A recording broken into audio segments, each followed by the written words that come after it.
In Australia, when the white man arrived, we might be in a better position than we are today. However, I think we're slowly learning that the management, custodianship of the land certainly is well, I would hope improved. So. Right, I'd like also to read out the following live streaming of the council meeting. This meeting is live streamed on council's website to allow the community to follow council's debates and decisions. Members of the public participating in a meeting agree to have their images, voice and personal information, including names and address, recorded and publicly broadcast. Snowy Valleys Council does not accept liability for any defamatory remarks or inappropriate comments that are made during the course of the meeting. Any part of the meeting that is held in closed session will not be streamed.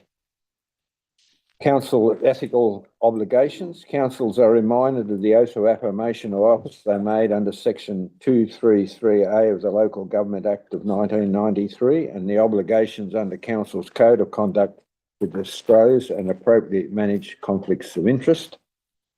Use of mobile phones. Please ensure your mobile phone and other electronic devices are turned off or in silent mode for the duration of the meeting, and no recording of voice or images is permitted.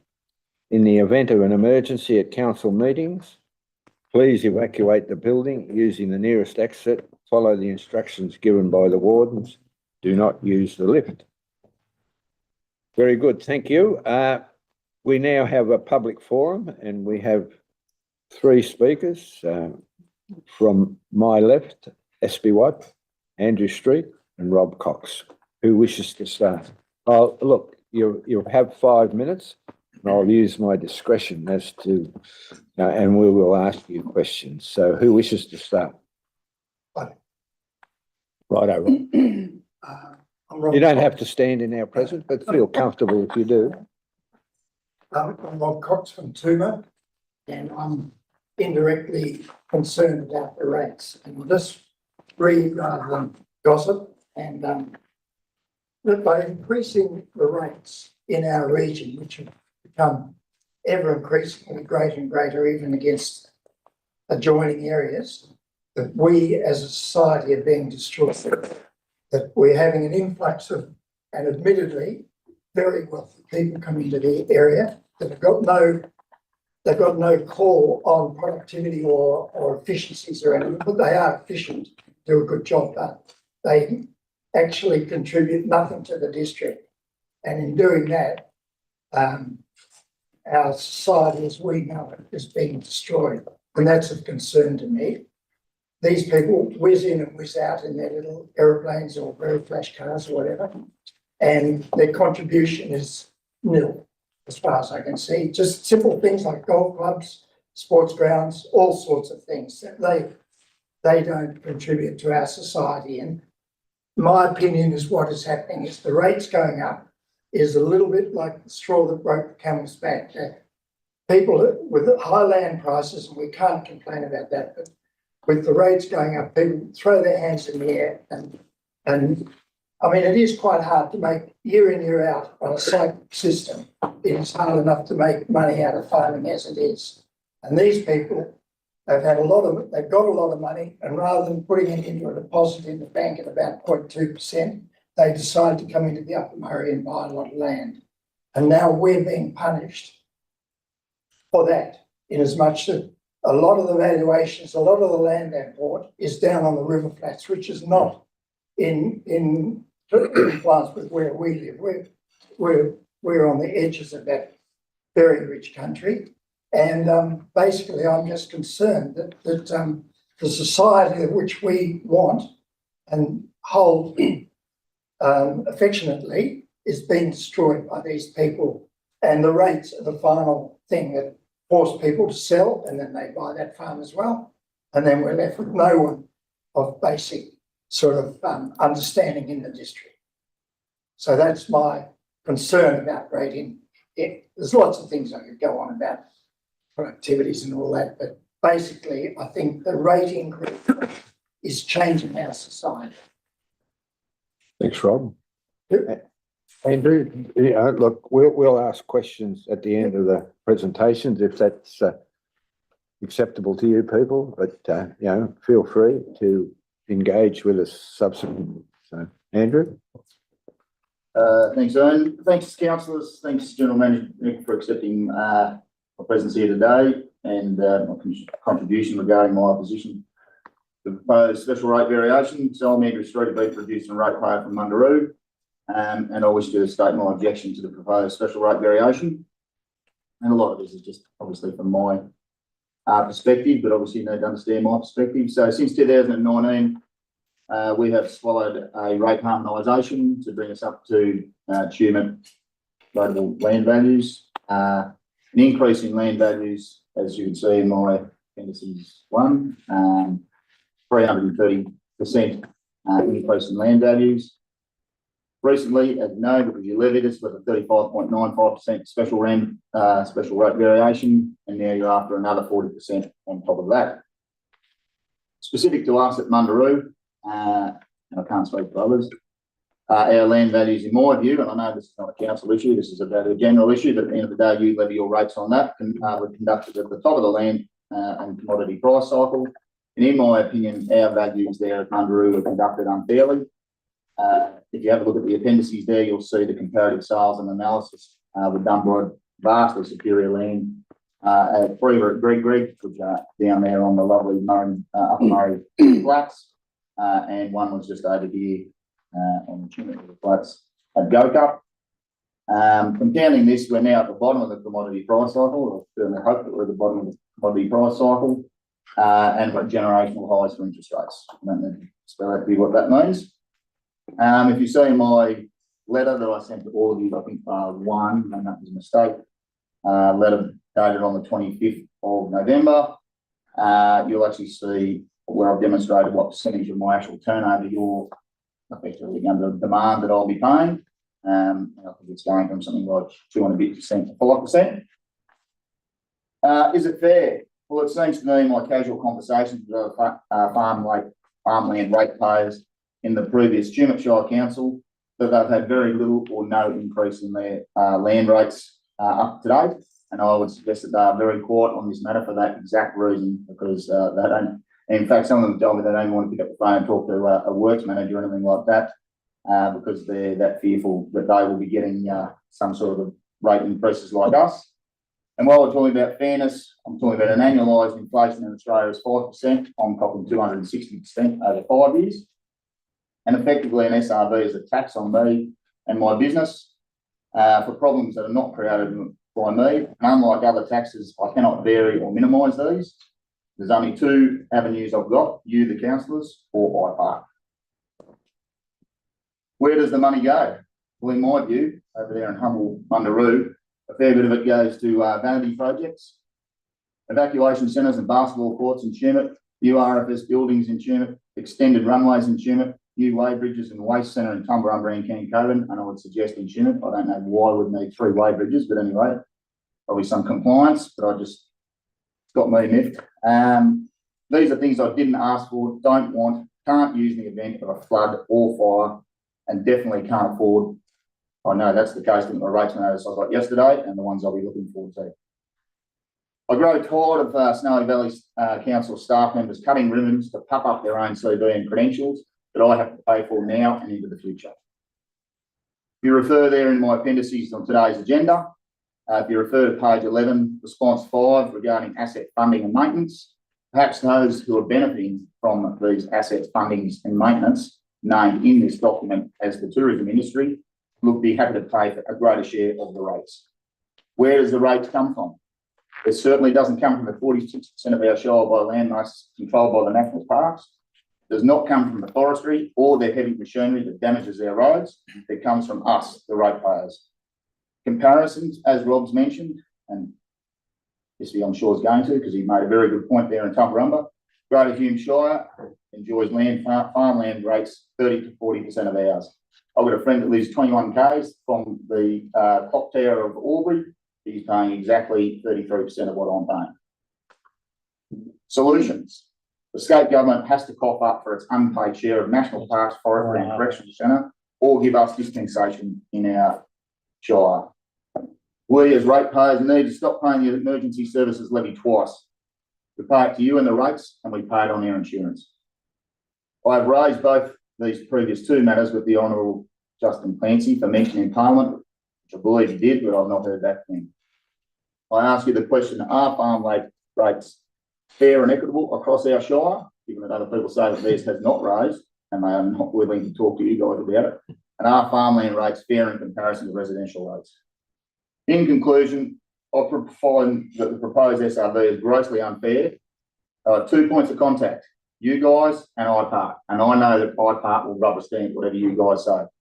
So when you cast your vote today, think of me, my neighbours, these other ratepayers here, and what that's going to do is that will compound into the future. We're a small business. We cannot pass on these costs. You must find other ways. And when you vote yes to support it, you just remember you're charging me an extra $5,000 per year, plus your annual rate peg, plus. And lastly, if you look at my Appendix 6 in my letter, I said I come to Tumut once per annum. In fact, I was incorrect in 2023. I did not come here at all in 2023. Thank you for your time and your attention. Thank you very much, Andrew. Espy? Well, can't be as dramatic as all that. Sorry. But well spoken. Pretty well written. Same, You're Rob. Sure you can. Thank you for letting me come in today. I'm not quite sure where to start. I only got home from a break on Sunday. Tuesday was Thursday. Tuesday afternoon, Maria from the Chamber of Commerce asked if I would say a few words and mention what I mentioned at council before. And having business in Wagga yesterday all day, and I've been back in Wagga today and drove back here. I'm unable to prepare my submission as I was wanting to. I've written lots of notes, but I think I'll just give it from the heart. As you may not know, I actually own land in the Greater Hume Shire, as Andrew has just mentioned. I wasn't quite sure on how to calculate the comparisons. I looked at the council rate notice, and whoever's in charge of those needs to pick up the back slow, and I'm sorry. Here's one here, the Pierce's Hut Trail in Mooragle. And it's got here rate per charge is 0.1674. It's actually 0.001767. It caused me a little bit of confusion for a short bit of time ago, because I looked at that and I looked at the Greater Hume one, and it's 0.0008 rate. Even if you take that out of it, it's still double what they're charging. So my place in Little Billabong, which is under the Greater Hume, $10 per hectare in rates. China Walls or Upper Mooragle, I'm paying $15.36, and that's to a property that doesn't even have a road to it that's maintained of any sort. There is one that goes up the wall. Haven't used it for years. My only access to the property is through state forestry. They seem to look after their roads a little bit, and they let us doctor it from time to time. But I mean, it's just incredible to think that China Walls rates went up 309%. I accept the rate of the unimproved capital value rates go up. I do understand it. And especially when someone within a few kilometres had two local farmers go toe to toe to push the value up greater than the owners expected, something like, was it 200% over and above what they expected? You know, and that set the tone basically in the last 3 years in farmland in Tumbarumba, but also in Holbrook. My children have, my daughter and her son and her husband have a 500-acre land block out at the Manus. Their rate is $34.88 per hectare. I mean, I just think this is ludicrous. And what do we get? You're turning around and wanting us to go and pay another 40% on top of it. I heard of a farmer in Tumbarumba who said 10% of his income is going to be in rates. I mean, what is this? Another tax? You know, God, next thing you know, you've been suggesting to the federal government to include it. Anyway, I also happen to be a ratepayer in Cootamundra and a ratepayer in the Hilltop Shire. They're only commercial properties. I haven't got comparisons, but I will get comparisons. I've only just haven't had time to delve into all this.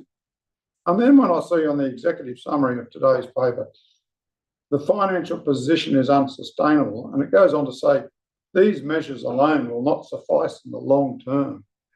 And you increasing the rates again, it's not going to turn the situation around. Now, I've run businesses and lots of them over the years. I've lost money on some of them. I've had to bite my words and put my tail between my legs and just go away in some cases. But where is the business acumen? I mean, I can't blame this council, but the councils before have obviously led Snowy Valley, probably the Tumut Council, the old Tumut Council, up the trail, not knowing exactly where all their funding was coming from. You know, I mean, in my day, I'm still here. The man that saved $1 is as good as the man that made $1. So where's the business acumen that says, let's look at what we can save before we go out and charge the ratepayers?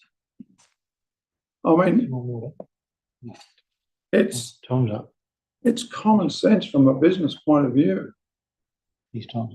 I don't know where all your extra funding comes from, whether it comes from, or how much funding you get from the Forestry Division or national parks. I keep hearing the terms, and I think you said 43% of it comes under that, of the gazetted area that should come under Snowy Valleys Council. True or not, I don't know. In the agenda, 46. Thank you, because I haven't read the whole paper. SB, you'll have to wind up shortly, mate. 5 minutes you got. You've not had more than 5. But Get me a beer and I'll keep going. that's right. That's what worries me. But you can see where I'm coming from. Look. You know, have you sought the extra funding that we used to get? I mean, maybe a solution is to take Tumut Shire and join Gundagai, Cootamundra, and we go and join Greater Hume for that matter. I don't know, but it's an option. It's got to be put on the table along with all the other options, not just go straight down the road of the easy option. I see this as being the easy option out. Oh, let's increase everyone's wages. And what is it going to do? Keep us going for the next few years, and the whole thing's still going to catch up, and we're going to be in the same situation. Why don't we just all walk away from it, let it collapse, and then rebuild it from scratch? Sorry, there you go. Thank you. Righto. Now, has anybody got any questions? Julia? Andrew, in your That's right, Ham. My apologies. Andrew, in your second document here, you've listed these properties like Go Cup and Greg. Well, the value of general has, yep. Yeah. So just explain to me, do you feel that properties that are in Mount Horeb and Go Cup are affecting the prices at your place? That's the comparative analysis that they do, yes, most definitely. They are, this comes straight off of the New South Wales Property Valuation Sales Report. You just read those lines above, which I won't waste everyone here's time there. You can use the sale from this report to support an objection. These are the address descriptions, obviously the top 1, 2, 3, 4. Yep. Yep, they're the ones that they use. So if you understand how the value of general establishes values, they go and get an independent contractor, they go and run them. They're as effective as they just have a spreadsheet and they just put a plus whatever figure up the top. These are the ones that they use. I would suggest that Essendon Property, this is publicly available. Yeah. Click it, his property just down the road from me would have the exact same ones there because all my neighbours have the exact same one. And look, I take it on the chin. I should have Appeal. more knowledge than the average man. Look, we're all feeling the same way. I'm not here to address the value of general, I'm here to address. So if you had a rocky block, which is basically unarable, Yep, doesn't matter. doesn't matter. Doesn't matter if it's covered in timber, rocks, trees and rabbits. Yeah. They're the figures they're using. So 1, 2, 3 at Greg.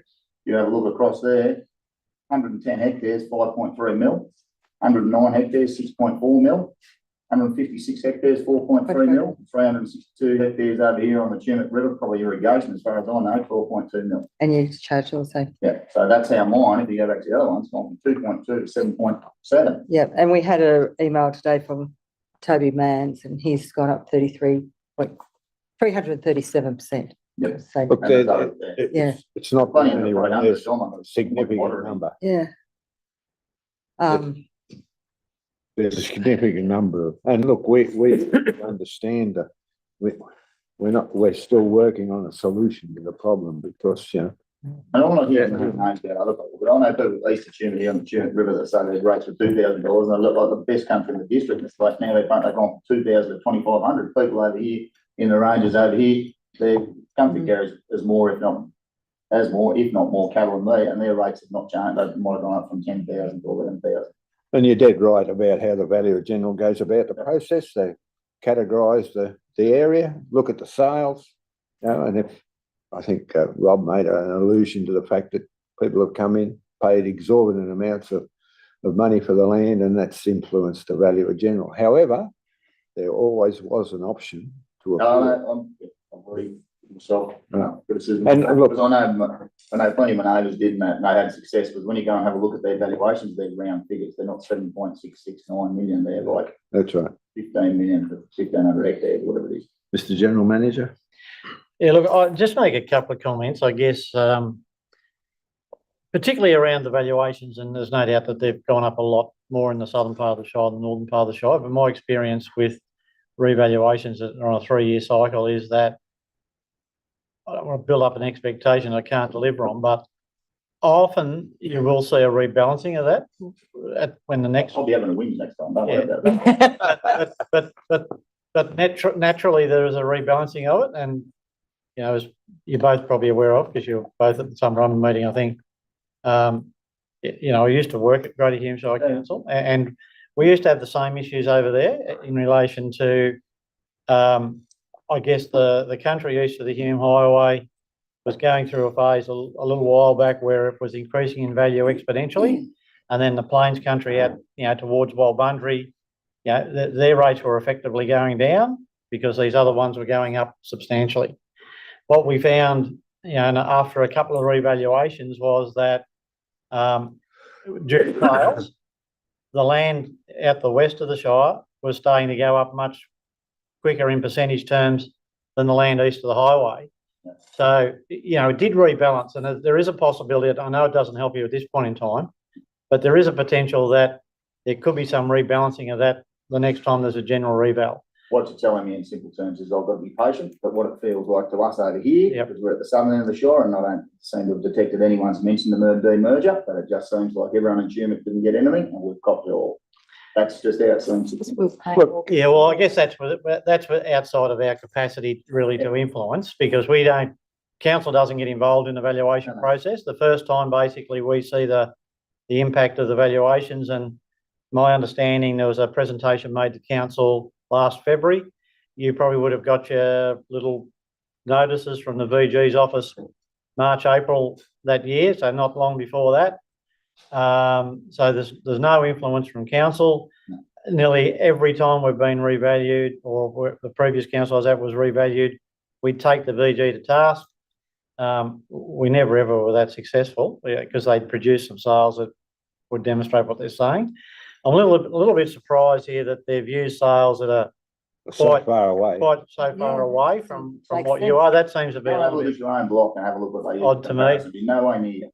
yeah. It'd be no way near. Yeah. But getting back to the point that the third speaker made about, you know, letting the council fail and starting from scratch, I don't really think that is an option, because that's not what's going to happen. Like the worst case scenario, or you know, what could happen, you know, is the government could come in and say, well, look, this council's not performing very well. We'll sack the elected council and put in an administrator. But you know, so there's going to be an administrator coming, one person making all the decisions with the general manager, be it me or someone else. But the council itself, as a body, will still be here. So I'm not sure. That's all right, I'm just looking for my business. Yeah. I'm not sure that you know is a bona fide option. a good option, because I'm not sure that the community is going to get a better outcome out of an administrator and what it will out of elected council, to be honest, from my experience previously. That's all I'm saying about that. So I think, look, and just to pick up on your point, and look, I made it quite clear at the community meetings that we made that presentation to, that the special rating variation alone, which is, yes, what's in the business paper, in itself will not be enough to solve the problems of Snowy Valleys Council. We will have to make savings in addition to the special rating variation, bearing in mind that, you know, the first increase will be 12.5% if it's approved, which is only about 1.3 million. We're currently running at a deficit of 5 or 6. So, you know, we would be aiming over the course of those 3 years to make substantial operational savings at the same time. Because, you know, we probably need to get to a position where the special rating variation will bring in about 4.6 at the end of the 3-year period, million. Yeah, we're probably looking at, I would think, somewhere upwards of 7 to get in a position where we're operating effectively, in my view. So there's a lot of work to be done. I don't think it's, as I've said at the public meetings, I don't think it's, you know, practicable to do a slash and burn, because I don't think the organisation could withstand that. The organisation would collapse, and I don't think that's in anyone's best interest. So, you know, and the benefit of it, getting back to Andrew's point, is that, you know, because it's being staged over 3 years, from your perspective, there may be some rebalancing of the valuations next time around, which will be before that 3-year increases. We'll just be having the pleasure of copping it first. Sorry? We'll just be having the pleasure of copping it first. Well, you cop some of it first, not all of it. That's better, isn't it? Well, it's not better, but I'm just trying to put it in perspective of how it will actually work. Well, yeah, it's going Yeah, to work. because- We're going to pay. Because if those sales have been exponentially high, they pull back over the next few years. Well, as I said, there could be some rebalancing. It's not assured, but it could be. I hear what you're saying, but that's cold comfort in the present situation. Yes. Look, what you've got to remember of that 12.5%, assuming that IPART approve it, Which is our, assuming the council. after you guys vote yesterday, all we can do is object to IPART. That's it. So that, you know, you're obviously aware of the IPART process. However, of that 12.5%, 5% is rate peg anyway. So there's actual rate increase imposed by Snowy Valleys Council will be 7.5% additional. There has been no IPART Doesn't- understanding for councils. Well, you know, 17 were applied for last year, 17 were approved, bar two, one in Federation because they didn't do their paperwork properly, and the other one was Liverpool Plains because they're just hopeless. They gave them partials. Yeah. They gave Federation And- what they wanted, but they just didn't give it to them permanently. Yeah, and Tenterfield. Yeah. Because they went for 102, Yeah, and they gave them 86. no, they gave them half. Yeah, they gave them half for 1 year. But look, the other thing is that, and again, as I said at the public meetings, look, you know, I wouldn't be totally surprised if they did not give us a permanent increase for this increase either. Central Coast, for example, who, you know, got into a lot of financial strife a few years ago, they had a temporary increase for a period of time, and they've just got an extended temporary increase for an extended period of time. I think it might be the maximum 7 years. And I did say, you know, at those public meetings, and I'm not necessarily, I'm, you know, not totally convinced that IPART might do the same to us. They might say, well, look, we'll get you on the road by approving your first 12.5 or your first 12.5, but we want you to come back to us and, you know, with further information, demonstrate what savings you're going to get, all those type of things, before they give us the permanent increase. That is an option. And we'll write the speak to IPART, communicate with IPART. Will that be on the SVC website when it's open? Because it's pretty loose. Like you obviously around the state, today's the day, or has to finish by the 5th, and then it just says it's March, April for objections. Yep. So those objections will be made directly to IPART, but if I object to them direct. you object to them direct, but So will that link be on the website? we'll make sure that link's on the website. Better write that down, Jess. Because in that email there from Jessica, it says that whatever I wrote to you guys as councillors, says it'll be passed on. I thought that's not the process. I'm pretty sure. I'm not reading it here at the moment. But Well, what it means by that is it would be part of our submission to IPART, right. but it doesn't preclude you, obviously, from, they'll have a public consultation period. Because I observed there's inaccuracies in there, because my understanding wasn't what it is today, after further investigations and going to your meeting. But, so I probably need to do me correct those. I'll just say something. Councillor Thompson. Thank you.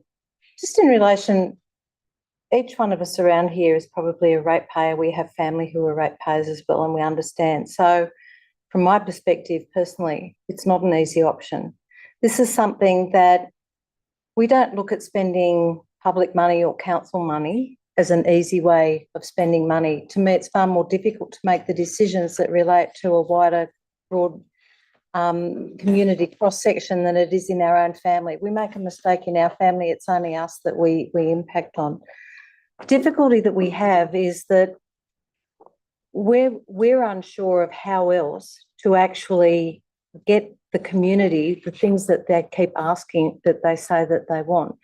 And you know, I look at the staff, and it's the same in any business. You can't continually reduce the staff and not start having an impact on the service that you're providing or access to the different things. So it makes it really hard. And I bring up to your point about the emergency services and the RFS and all of that. You know, council's contribution went from just over 3 million or 300,000 up to nearly $800,000 in 1 year. As private citizens, when we take out insurance, we're paying another 18%. And in business, you're paying 30 to 40% towards the insurances. So these are things that are beyond our control. And I think, you know, and I go back to, and I'll speak from the former Tumut Shire Council's perspective, where we would do the budget for what we were doing, and the budget that was presented to us would give us a minute amount of money that wasn't already spent on what had to be done. And the things that we have to comply with, the legislation, the fees, the charges, we have an increasing number of pensioner rebates, which we pay for. The state government doesn't give us money to cover all of that. So it's becoming increasingly difficult to do more with less. And the other point that I would like to pick up on is you referred to Tumut as getting the evacuation centre and the aerodrome and the extended runway and the RFS and all of these things. They're not things that Tumut specifically asked for. They were things that were applied for through Snowy Valleys Council and the previous council. And it's incredibly difficult. And as part of this document, we talk about integrated planning and reporting. And that was always in 2009 when it was introduced, was actually supposed to show how we make sure that we don't get in over our head and start building things that we can't afford to pay into the future. I understand that, and I suppose at the end of the day, we're paying for it. That might be you personally, but you know, we're paying for it. And you know, it seems to me, and I have no intricate understanding of how council really works or whatever, but you know, there's egos get involved. But look, I'm a member of the RFS. I'm secretary up there of the Green Mass. But people, you know, yes, I was personally done. I'm pretty sure Rob would have been. I know SB was. You know, we'd like things to be a bit better, but when you know things go to 800,000, and then we've got to pay the repair and maintenance and the depreciation of all those assets over it, it's just.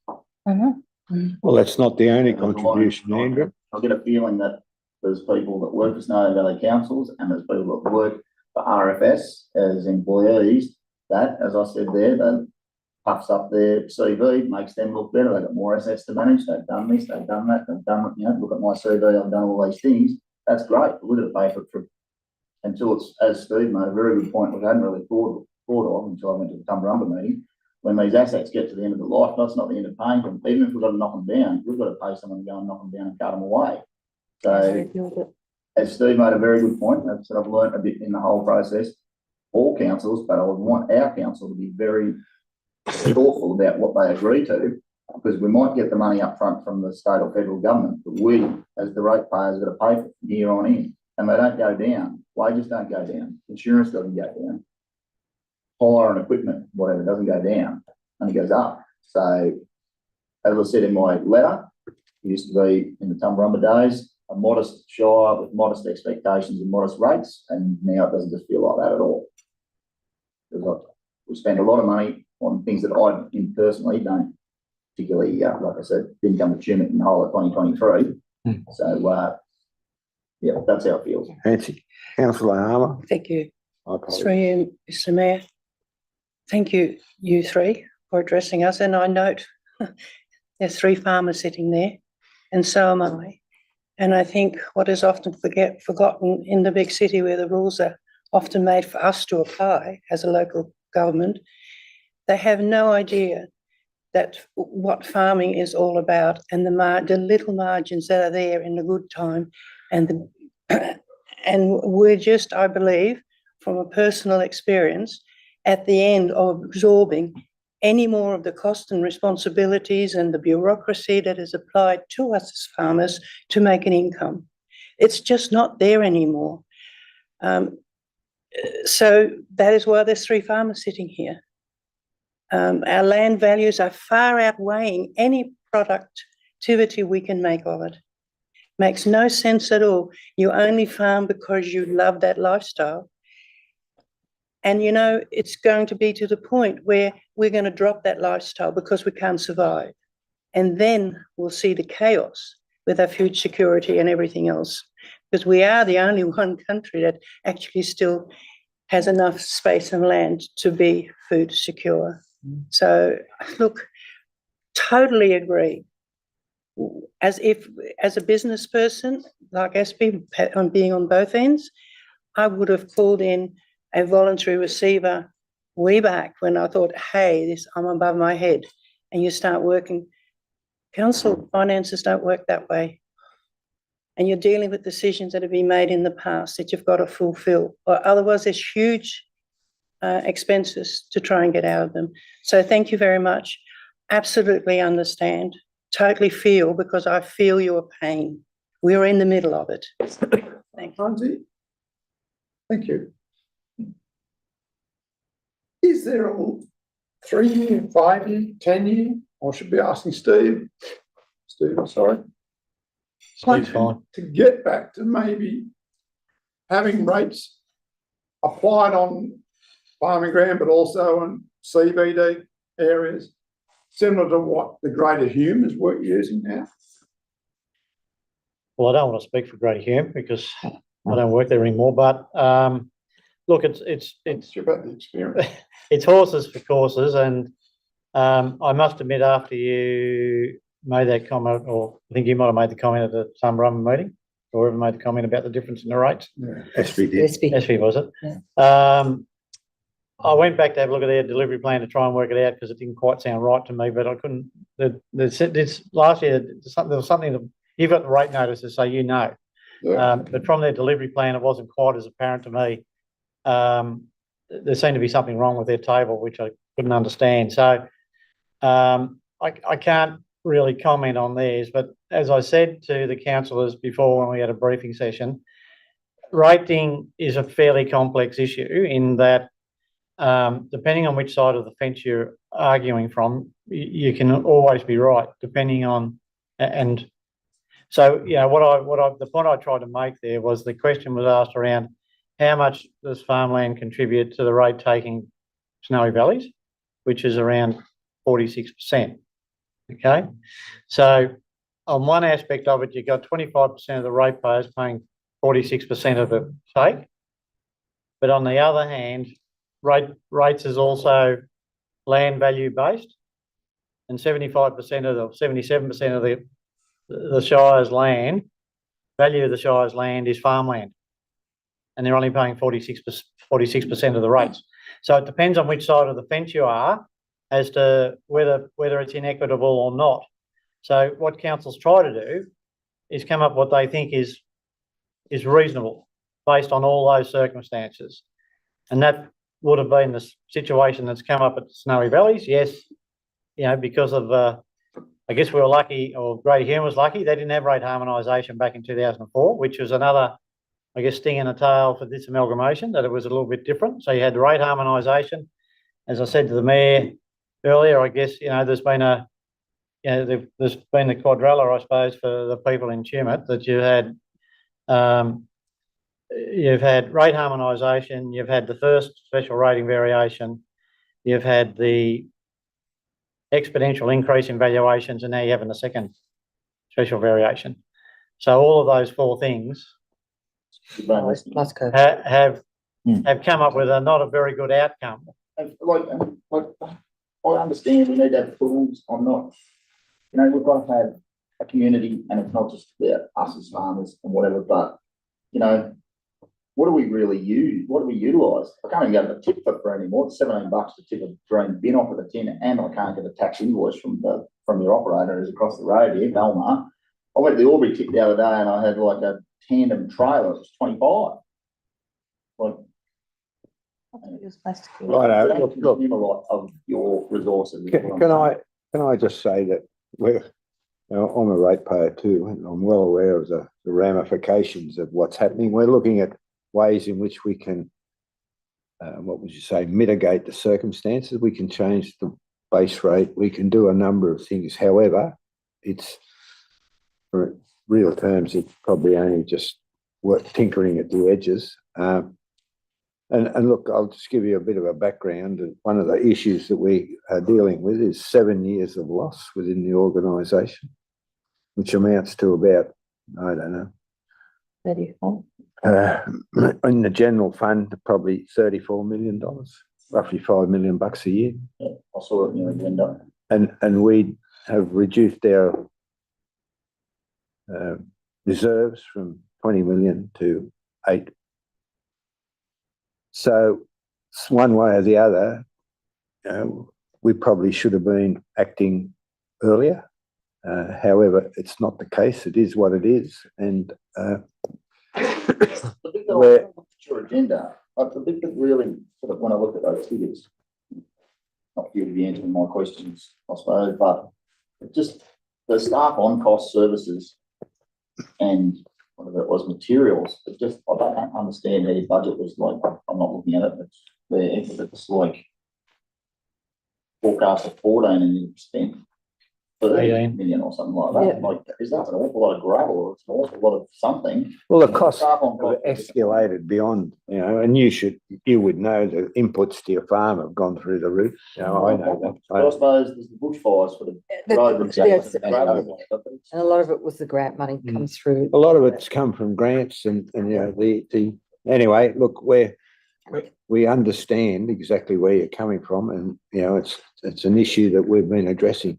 And there is a process, as you pointed out, and IPART will not approve it. I don't believe they'll approve it automatically. This is the second SRV that Snowy Valleys Council have gone for. They may well put some sort of constraint on the process. And you made a comment about emergency services levy. It's not just insurance levies. It's not just a ratepayers levy. It's also the fact that the RFS and the SES have volunteers who provide probably 85% of the resource that both those organisations use. So, and they're probably not paying for. I'm sure the state government doesn't want to make the RFS the same as the Metropolitan Fire Brigade, as I wrote in my letter, because that was just a lot of money that the councils have to pay. Anyway, Ian, can I just one, sorry, could I have Councillor an Hayes. opportunity to speak? Look, firstly, thanks for coming along and thanks for your correspondence. I personally know of people that have put in objections to this and were successful, so I'd encourage you to do that in the future. You mentioned about it a tax. Well, it is a tax. It's a wealth tax, and that's just the unfortunate way it is. I'm happy to discuss vanity projects with anyone anytime if you want to talk to me outside this meeting. The SB's on the money with the ad valorem, and the best way to compare between different council areas is the ad valorem and the base rate. That's how your comparisons, I believe, are the best way. But there are other options for people. If you've got farmland, you can amalgamate the rates notices, which might save you a little bit. I had a situation where I had two contiguous blocks where one was rated as residential, even though it was part of the farm, because it was smaller. And I amalgamated those. That helped me, but it's helped other people as well. And if you've got a smaller block and you've changed from farmland to residential and you can prove that you're farming on it, appeal to council and that might change yours. And the last thing I'll say, you mentioned the demerge. Well, the demerge is still an option for us. And does that require a boundary adjustment that you're talking about with amalgamating both notices? No, as long as they're in the same name and you do it You've through. got to be in the same name, but they can be, you could have one here in Tumut and another one in Cumberland. You can Farmland. farmland, you can amalgamate them. So, But you don't go through us, do you? You go through. sorry? No, So No, you- so what was discussed earlier on during the briefing session was putting some information out to the community around that. And it's something that councils have done before. It's not going to save you a lot of money, but it'd save you a base rate on, like if you had two of them. So it might save you close to $1,000 if you had two of them. But the trick, unfortunately, is that the properties need to be in exactly the same ownership. So if it's Mr. and Mrs. Street on one, it needs to be Mr. and Mrs. Street on the other. So that sometimes can be an inhibiting factor. But you could have a farmland block at Tumut and you could have a farmland block on the other side of Tumut. They could be amalgamated for rating purposes only. But it's only a little bit, but maybe that with looking at the base rate, looking at what other things we can do, we might be able to provide some relief in the short term. Well, look, sorry, And councillor. just very quickly, and just another point that, I think when you hear you talking there, we've got to talk to the Valuer General. Well, that's for me to do, and I'm Yeah, well, we're going to invite him here right. and hopefully, and ask him to have a public meeting, whether or not he does or not.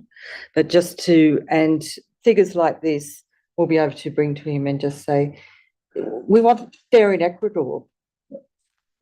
Yep. That's what we'll work for.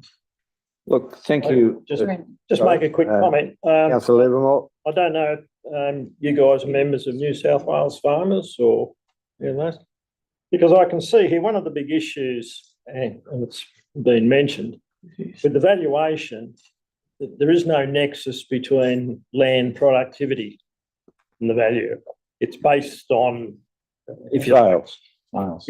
market value, if you like, unimproved value of the land.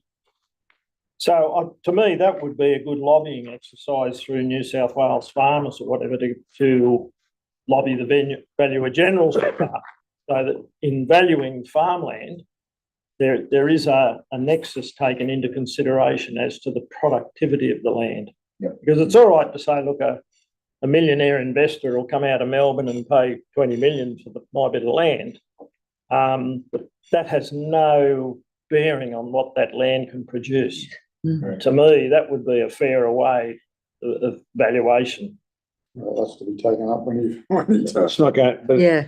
let's face it, all these changes are not going to happen. I have one further question. If the variation gets knocked back, what's council's plan then? Just ask and come on. It's good. This one. Well, Roger Anderson. did I say that? So what's plan B? And you said there is no plan B. Well, what I said is that in my view, what I said was there isn't an option other than going for a special rating variation. If it is, look, I don't think it'll be knocked back because it should be clear to IPART something needs to happen, in my view. So I'm convinced. I'm pretty convinced that we'll get something. I would be highly surprised if we got nothing. When was the last time the council got nothing? Well- Never. Well, They're not on the steps. not very often. Look, But look, I have said, look, that's right. I don't think that's right. I don't think we'll get nothing. So I don't think that's an option. But as I have said, I do think it's a live option. Perhaps we won't get, we either won't get it all, or it won't be a permanent increase. I think they are both live options. So obviously, from our perspective as a council manager, we'll be well, you know, so assuming that council passes the resolution, which I don't know yet, but assuming that council passes a resolution, as a council manager, I'll be trying my best to get the 12.5% for 3 years, because that's what I believe the council needs. But And then when's the next one after that?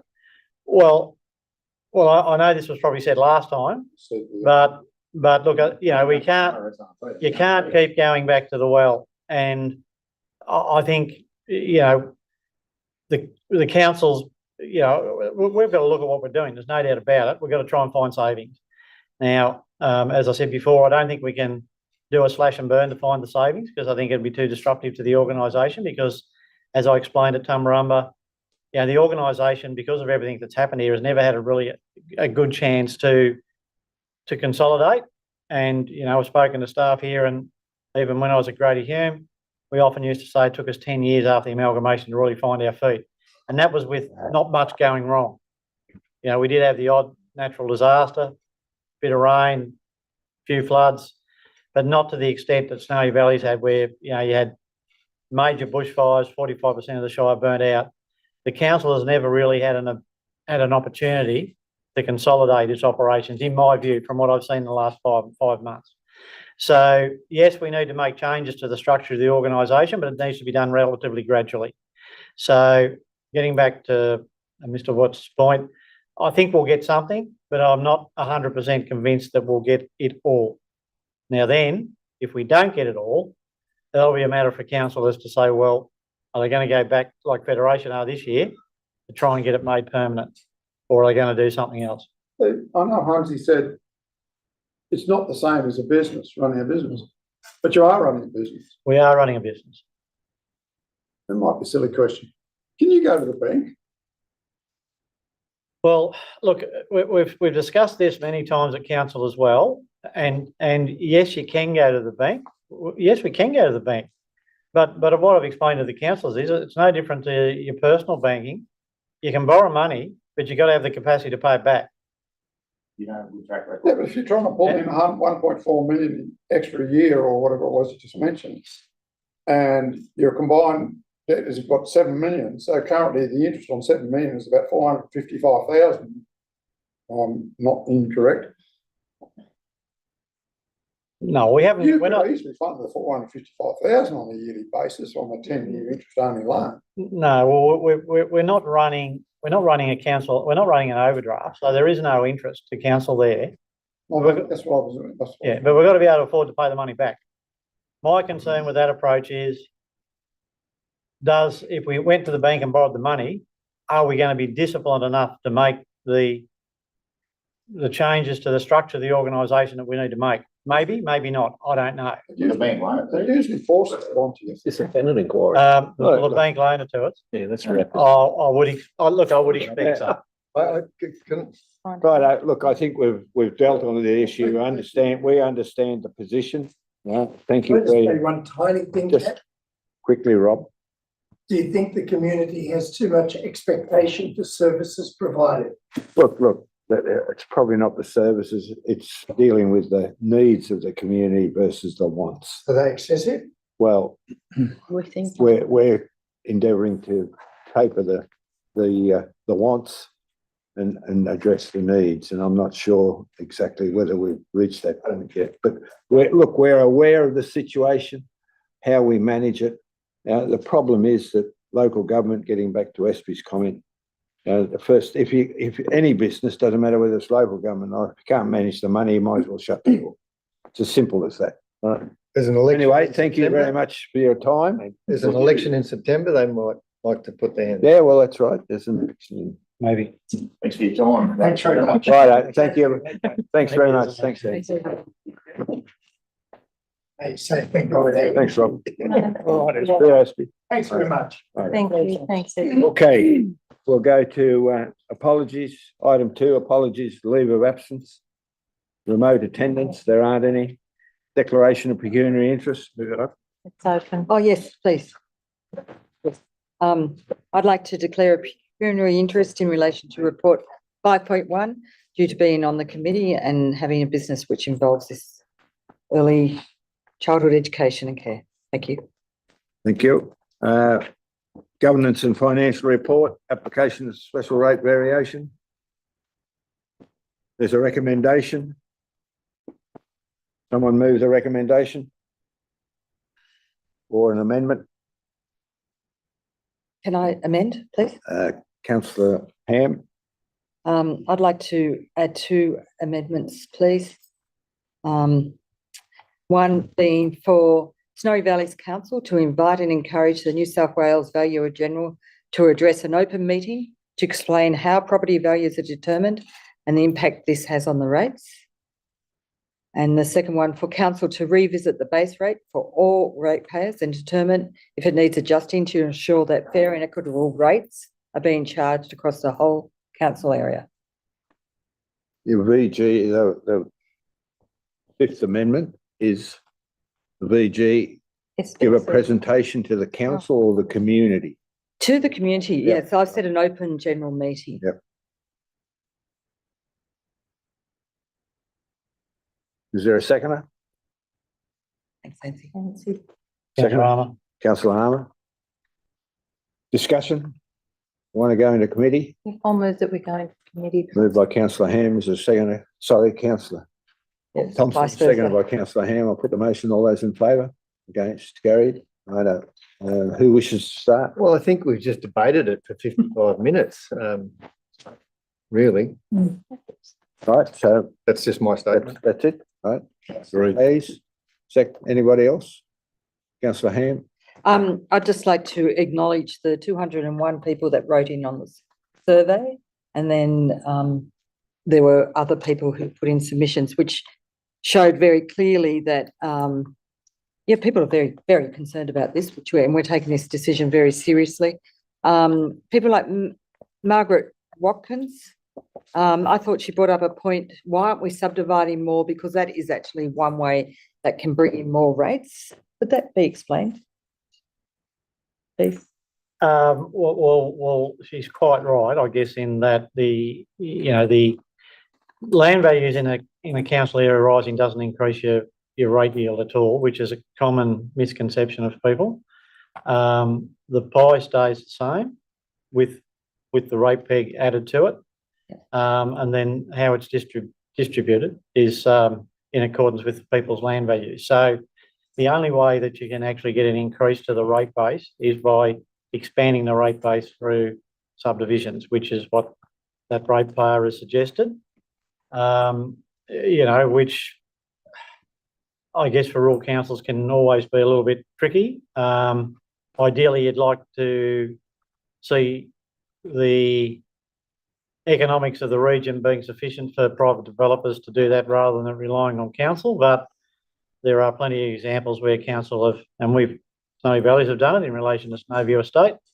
So it's something that, moving forward and during budget period, that could be, considered either, in the near future or in the medium term as funds become available. Thank you. And The quantum is, you've got to have a substantial amount of. exactly, provision. and that would take time. It's not going to happen No. tomorrow. And just to the person who wrote the report, thank you. It was very extensive, and thank you for the work put into the IPART submission. But on page 11, there is the line, a review of the demographics and statistics indicates that there is a distinct imbalance throughout the LGA, which impacts the community's capacity and willingness to pay rates. Just, could that be expanded on what that actually means? In what way?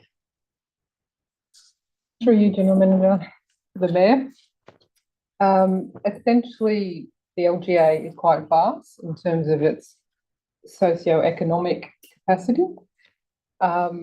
We've got areas of advantage and we've got areas of disadvantage, essentially. So it is quite vast. It is hard to say that ratepayers overall won't be impacted because some will be, more so than others. In particular, there's some areas in Tumut that are experiencing housing stress and are disadvantaged, and there's also some areas in Babylon.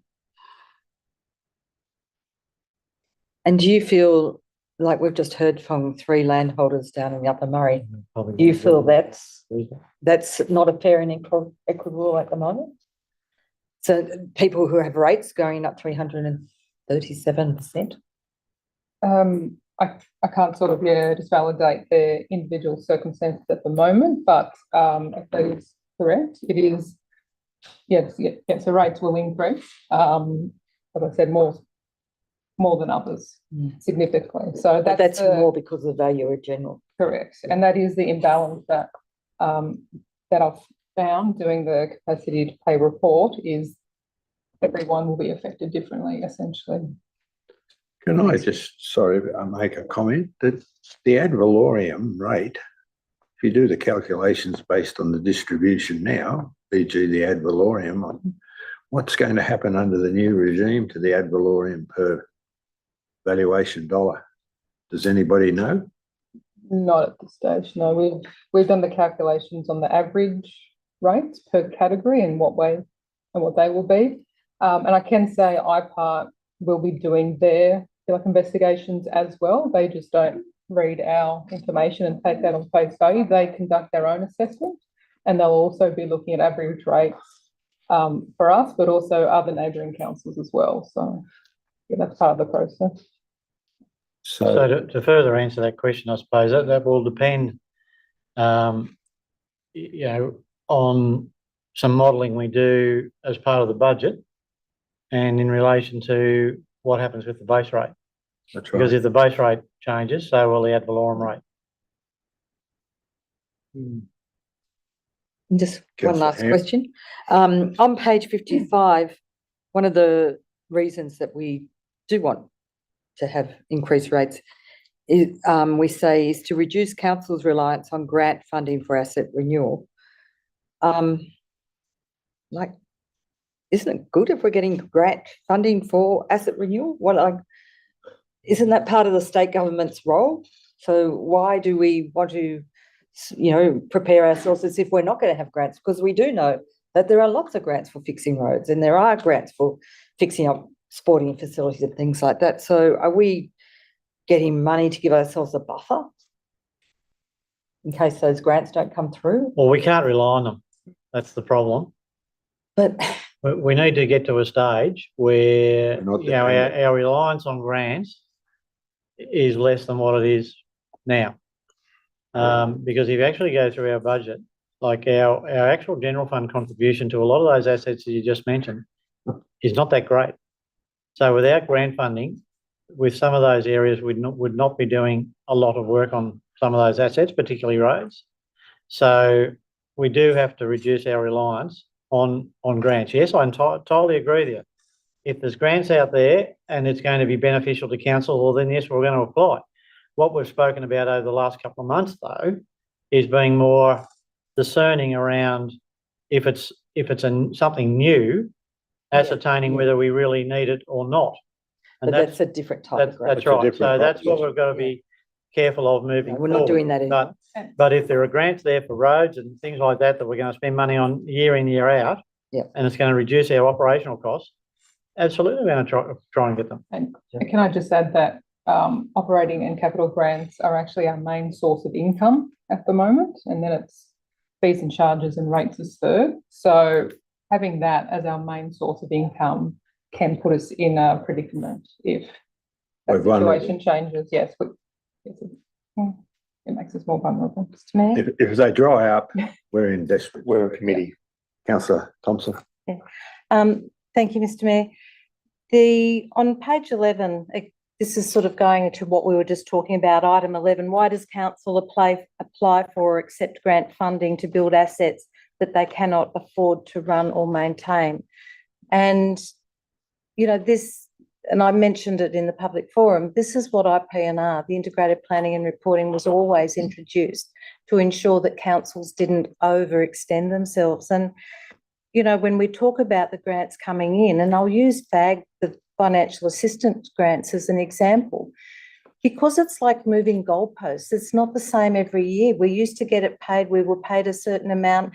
We can't even guarantee exactly how much we're getting, and now we don't even know when it's going to be paid. Last year's was paid in advance, which means that we are going to be going to the wire to the end of this year or to the end of the financial year. And if they don't pay the next year in advance, we're really behind the 8 ball. So being reliant on grant funding just to do day to day is a really difficult predicament to put ourselves into. And I think when they spoke about local government being fit for the future in New South Wales, part of it was about trying to encourage councils not to become so reliant on the funding, and to also ensure that the funding that we're looking at is more about renewal and refurbishment, always about new infrastructure. So these are the things that in my opinion, I think over the next few months, we as a council need to be very, very careful on what money we accept, what we spend it on, and have a full understanding of the impact, particularly on our farmers who have outlined the things that they don't believe are of any great value to them because they don't even utilise them across the Snowy Valleys Council. Anyone else? Correct me if Councillor I'm wrong, but as a council, didn't we make a determination that the term of this council, we wouldn't be accepting any new grants to build any new infrastructure? We would just be dealing with the infrastructure from the previous council, getting that across the line. I don't think. Am I correct? I don't think that. I think there might have been a perception. I'm not sure. Well, what are we building in this new council life? Well, you're applying for a rail trail. And we're thinking about EV stations EV stations. Okay, I'm just asking the question. and Councillor Livermore? If I perhaps a question for the General Manager, Mr Mayor. Just if we could have a clarification, if we resolve to submit the application for the SRV as set out in all this documentation, and it's based on the sort of modelling and figures that have been done, what are the implications, if any, if we wish to, post submitting this, revisit the structure of the rates in terms of base rates and so on? There's no implications in submitting this on the base, in the base rate. That's the only restriction would be that we don't exceed the 12.5%. The money, yeah. If through the process we determined that we wanted to look at base rates, different yields for different categories, then theoretically we could do it. But bearing in mind that every time you manipulate someone, something, then if someone pays less, someone else is going to pay more. Yeah. So I understand that. yeah, so with the base rate, theoretically, you might, some people at the top, at the high end could get a relatively substantial decrease because there's only say maybe not that many at the top end, whereas at the bottom end you might have a lot of ratepayers getting a smaller increase to provide that to the top end. But you'd want to model that, and the Mayor has spoken to you about that, and what I've said is, well, I'd want to see, if we're looking at that for, say, farmland, what's the impact on the 2,100 ratepayers? How many go up or how many go down, and what's the amount of money and those types of things, which I expect that we'll have those sorts of discussions through the budget preparation to try and see where we can, reduce the impact on the really high valued properties to some extent. Yeah. Look, I think the base rate on farmland's 400, correct me if I'm wrong, $61 or something in that vicinity. If you would increase that to $1,000, you would impact on a lot of the smaller holdings by an extra $600 by way of their base rates, and you might impact on the higher bracket by anything from $2,000 to $3,000. That's right. So that's just a very rough. Don't take it as gospel by any means. Just as long as we got the flexibility to We do have the flexibility. consider that. Can I just seek a clarification in relation to point 2? It refers to the 12.5 per year over 3 years. Is there a potential, once this is submitted, to actually change it to over 4 years instead of the 3? Or once this is locked in this way? So the only way that we could change it to 4 years would be to change the recommendation today. And redo the whole application. essentially, yes, but the deadline is Monday. Yeah.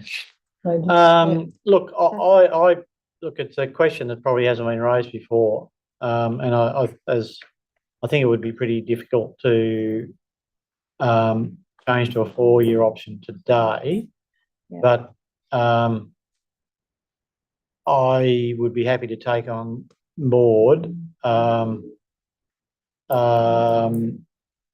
be happy to take on board those comments and have some discussions with IPART as to, and report back to council as to What their response is. what their response would be and Thank you. whether that is something that could be looked at in future years. Thank you. Any further in committee? Councillor Livermore? Just one little one.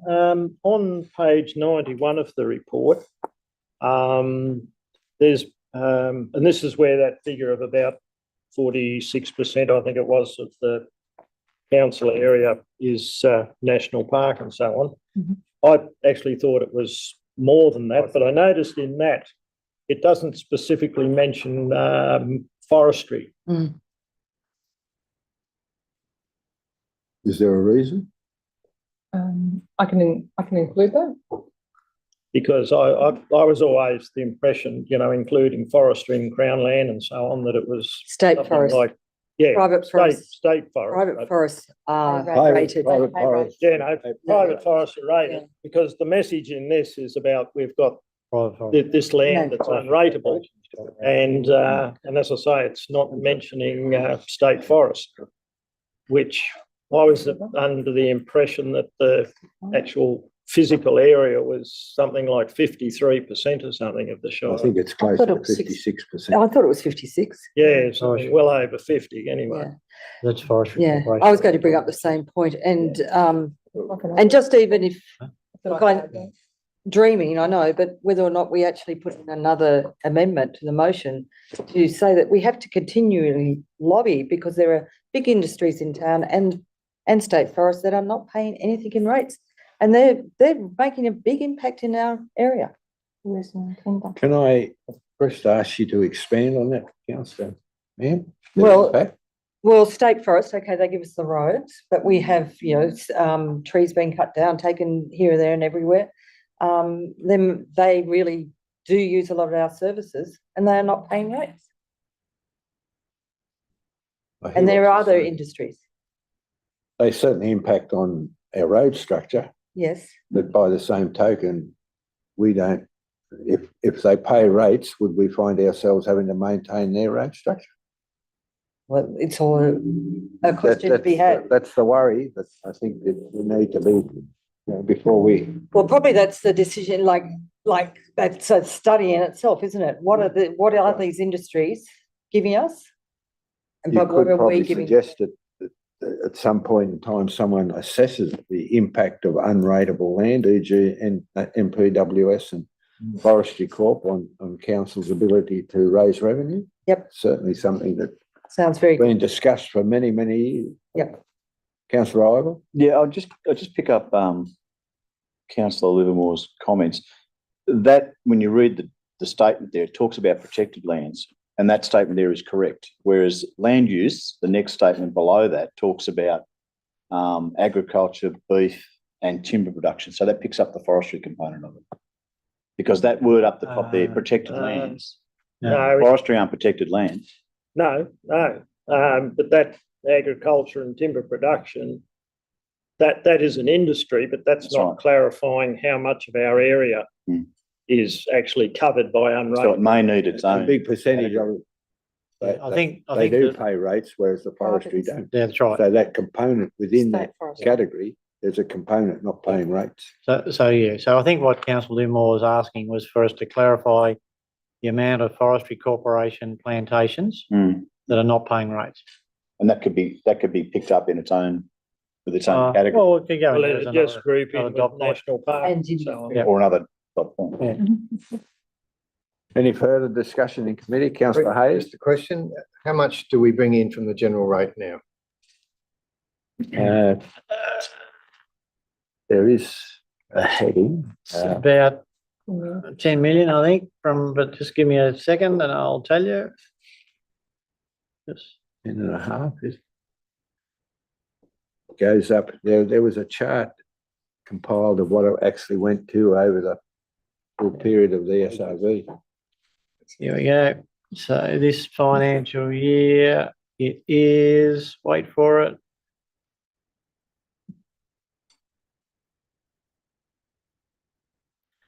Um, 12.585, And how much, 2023-24. thank you, and how much did we pay in wages last year? All up about 18 point something per two, I think, total wages. Total wages. The rates don't cover the wages, Bill, No, by a long shot. 20 million. Just one other question while they're looking Councillor at, Thompson. just in relation to the capacity to pay and hardship. I know that it's something that, quite a number of councillors are concerned in relation to people being able to access that hardship policy and also to be able to access the support of organisations such as Anglicare to assist people in setting up payment plans.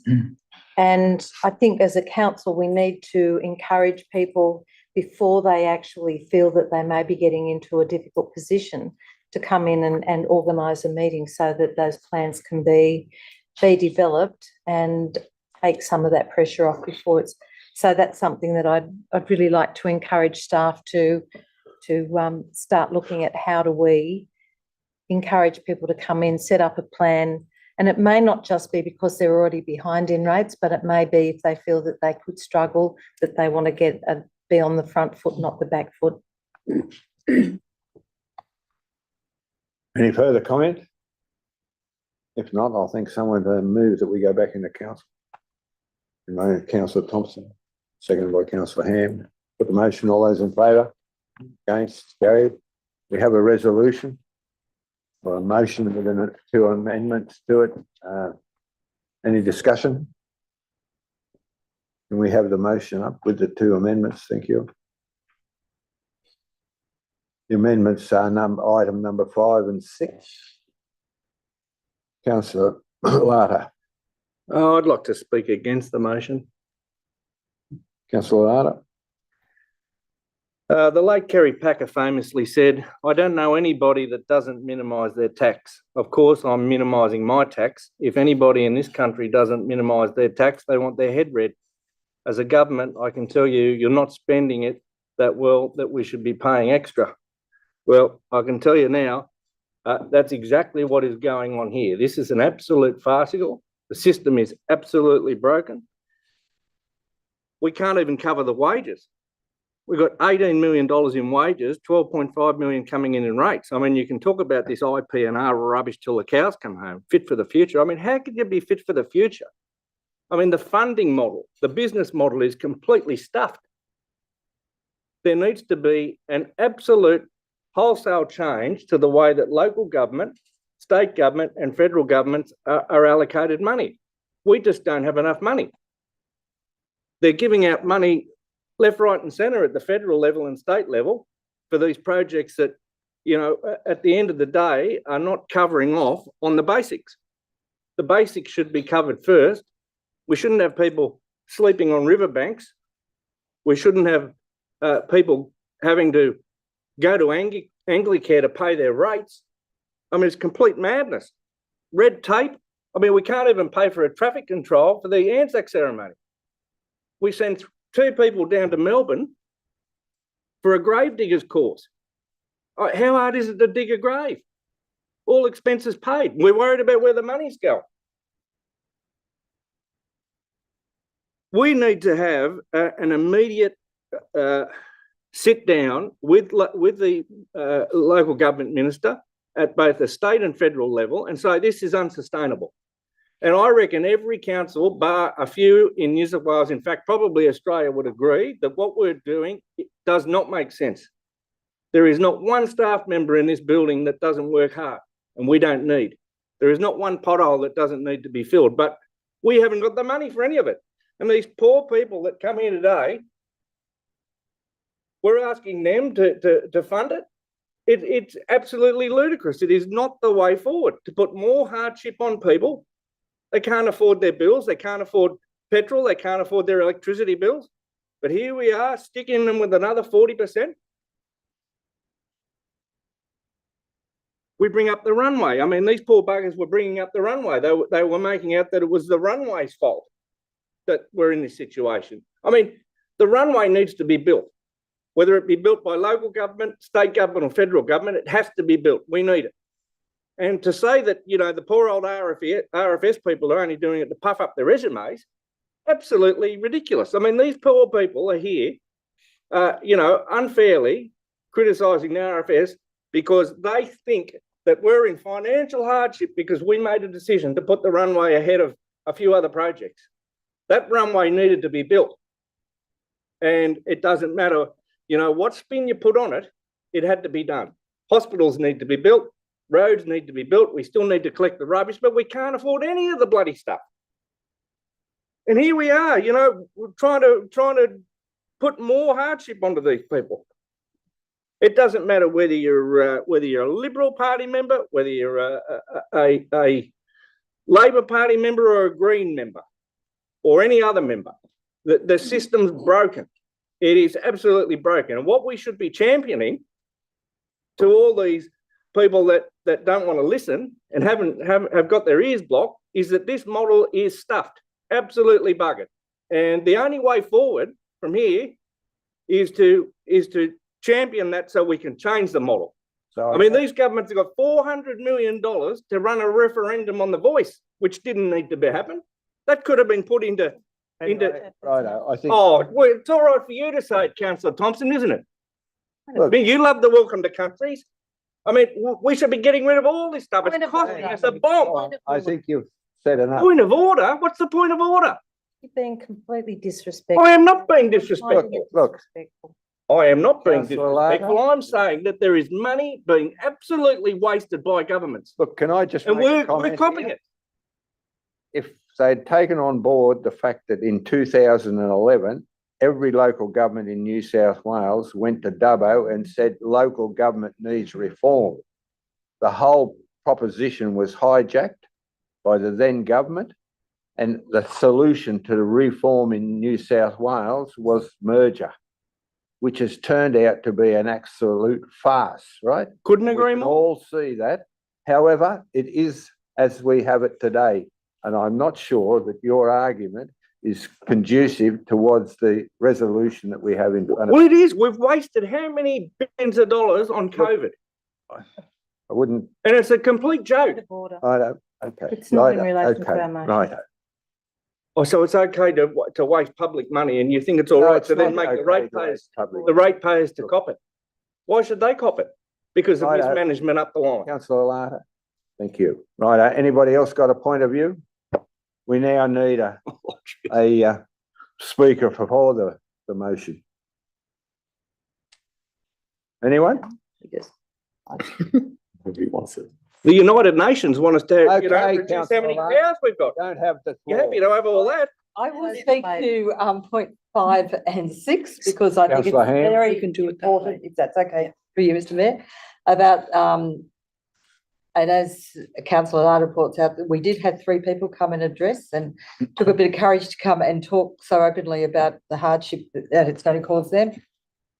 And we do need the Valuer General to come and address farmers personally that are being affected by their decisions, and also the base rate.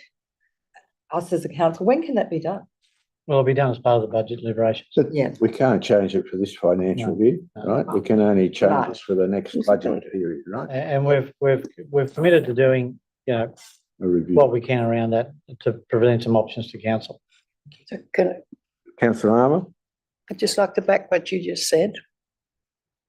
Totally. I back 3/4 of what John just said because it is a mess. It really is a mess and we're stuck with it. But as my daughter always tells me, Mum, it is what it is and we better just get on with it or else we'll drown. But just to put that, which is the motion about the farmers, the 5 and 6. I'd like to speak to that, and it simply is that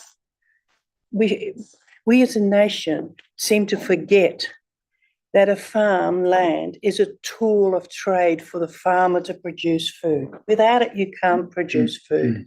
So it's no more than a hammer to a carpenter, a truck to a truck driver. It's a tool of trade. But in other respects, we treat it as an asset. And that's where it gets mixed up.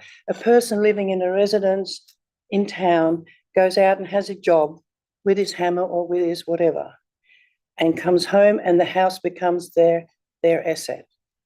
That's not the way for a farm. So therefore, the whole principles of value are totally different. And that's why I think it is a really good idea that we go back and look at that, because we have the majority of our rates hanging on our farmers. That's all I needed to say, really. Thanks. Councillor Ivor. Just on what Councillor Arner and Councillor Larter said, I do agree with 3/4 of what Councillor Larter has said, but you also made a good point. In 2011, there was an opportunity to change that. I think going forward, we need to revisit that opportunity at the next forum with local government in New South Wales, because everybody else will be in the same boat as us, is to revisit that and say, it's not working, it needs to be fixed. It needs to be fixed. Well, IPART are actually embarking upon a revision of the whole process at this point in time. Is that correct? Yeah. Yeah. Right. So they have identified that there is a significant problem. Yep. It's the problem is that it's been there for quite some time, going back to 2011. It had been identified then, and probably been 20 years in the making. So, Councillor Larter? Well, I'd just add that surely this is an opportunity to send a message to the state government to say that we don't need administration. What we need is somebody to take ownership of the problem, because we are not responsible for it. We don't have enough income, and it's never going to change. You can keep putting band-aids on it. It'll never change. The system needs to be changed. And what we need to do is knock this back and say to them, well, you need to fix the system, because we can't afford it in its current status. And we are not going to impart more hardship on ratepayers that are doing it tough, just so that we can make ourselves look a little bit better in the interim. Any other comments? Look, Councillor Livermore? Mr. Mayor, I agree entirely with, again, most of Councillor Larter's comments. The system's broken. It's been broken for many, many years, well before 2011. Okay, 2011 was only okay, maybe it's time we get together and see if we can do something about it. And as you pointed out, it got hijacked. However, and whilst there needs to be a lot to awareness in government to realise that this is a broken system, and unless they come up with a model for local government, it's doomed the way it's going. However, at this point in time, and we know from our financials, we don't have enough money to run for another 12 months, I don't think, or thereabouts. We're going to be in an awful sort of trouble. So again, we've also got responsibilities to the community in general for providing services, the staff members, the good staff members that Councillor Larter spoke about. We've got to be able to pay them. And unfortunately, the way it's going, unless we do something about it now and fairly quick, we won't be able to pay them. So, and I know we're in a difficult place here, but I don't think we've got a real lot of options. The sort of issues Councillor Larter was talking about, okay, I'd be quite happy to go and start trying to make a noise with the politicians as much as we can. Not that we haven't already done that, but that's going to take time. That's going to take time, and I just don't think we've got that sort of time. I think the Minister for Local Government has identified that by highlighting IPART's involvement in addressing the sustainability of local government in New South Wales. And look, it is unsustainable in the format it's in at this point in time, and we're a classic example of that unsustainability. So, to be quite honest, Councillor Larter, I agree with you. And as I said, 2011, there was a commitment of every council in the room to embark upon reform. It got hijacked by Mr. Baird and Mr. Toole at the time, and the solution was merger. Well, I'm not sure of any merger that's been an outstanding success. And I'd say the majority of them have been, well, you could use the adjective abject failures, but we're one just unfortunately caught up in that process. However, getting back to Mr. Mayor, can I Councillor ask- Littlemore's solution, Can I ask very quickly before we move away from this? Councillor is, Idle, do we know when IPART is going to release their recommendations? they've just, Or the report, I should say, not really. well, they've just been commissioned to carry it out, so I don't know what. It's only the just started. timeframe was. Is anybody aware of it?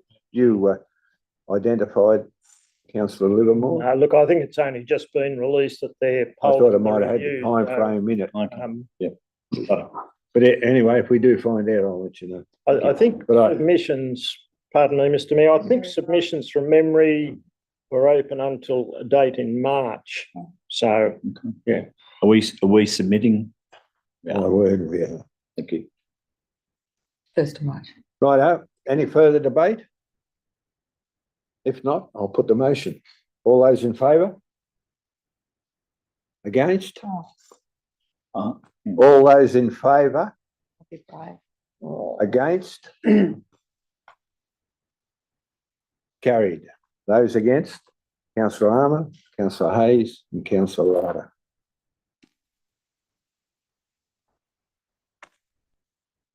Right, item 2. Planning matter. Management report proposal, 97 King Street. Note that Councillor Ham has left the room. There's a recommendation. Someone move the recommendation? Councillor Hayes, a second. Councillor Ivel. Any discussion? Oh, just for Councillor Hayes. vibrant towns, we need vibrant communities, and this is all part of a community, and I think it'll be welcomed. There's a little bit of opposition at the moment, but I think it's a great development, and I encourage them to encourage them in their application, and hope it goes well for them. Anyone else wish to speak? Councillor. Councillor Thompson? Just in relation to, we need to be mindful that this is specifically just in relation to the changing of the zoning for the area to allow an application to be made. Any application, any DA would then be considered on merit and would itself carry a set of conditions. So what's before us today is the approval to actually change the zoning. It's not actually necessarily approving anything else. That's right. Very good. Clarification. Any other speaker? If not, I'll put the motion. All those in favour? Against? Carried unanimously. So just to clarify, the question that was asked before in relation to the review of financial What's that? sustainability announced by the government on Tuesday. Do we need to let Councillor Hanning So through? they're only accepting submissions up until the 15th of March on the terms of reference. That's right, yeah.